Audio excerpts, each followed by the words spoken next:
India और US की जो ट्रेड डील है उसकी कुछ इम्पॉर्टेंट पॉइंट्स हैं, ज़रा उनको देख लेते हैं कौन कौन से हैं। पहला कि 25% का जो एडिशनल टैरिफ था वो, और 25% का और जो टैरिफ लग रहा था, मतलब टोटल 50% का जो टैरिफ लग रहा था वो अब हटा दिया गया है।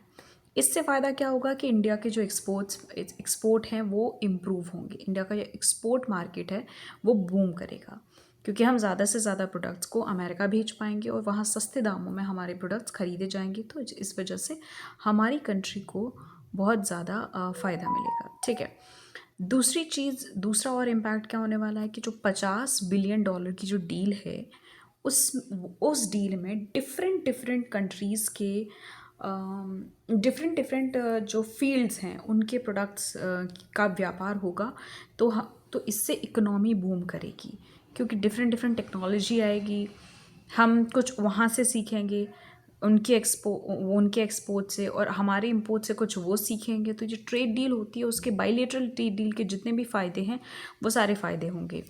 एट द सेम टाइम यहाँ पे जो चर्चा का विषय है वो है फार्मर्स की हो रहे हैं, और फार्म ऑर्गेनाइजेशंस प्रोटेस्ट कर रहे हैं। क्यों? क्योंकि कुछ ऐसे प्रोडक्ट उनको पता चले हैं जो हम स्टिल यूएस से इंपोर्ट कर रहे हैं, ये अश्योरेंस के बाद भी कि हम अमेरिका से कुछ भी ऐसा इंपोर्ट नहीं करेंगे जिससे कि हमारे यहाँ किसानों का नुकसान हो।